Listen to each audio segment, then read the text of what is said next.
I do believe that Trump is more bluster than it is reality. He doesn't want to tank the U.S. Tech stock market, and by putting tariffs on Apple and Nvidia and others, that would have devastating consequences to the markets. And he does not want to be looked at as the administration that did this. I think it's all up to a negotiation.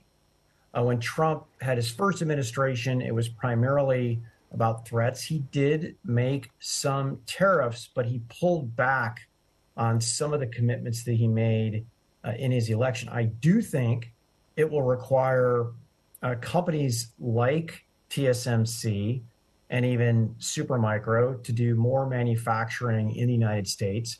Related to Dell, Dell was one of the first companies to start clawing back its manufacturing out of China. Now, they did still do a lot in China, but they moved a lot of that into different countries to better balance their supply chain. So when it comes to a company like Dell, I do think they're a leader in diversifying and being ready for this. Dell also could get an upside in two different places. The first thing is being able to deliver if Supermicro can't.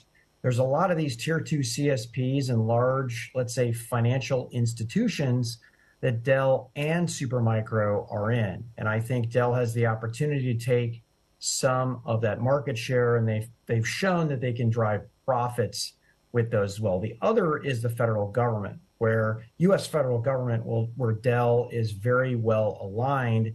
And if, as Musk would say, we're essentially living in the dark ages, which I believe we are, that could also spell some good news for U.S. company Dell.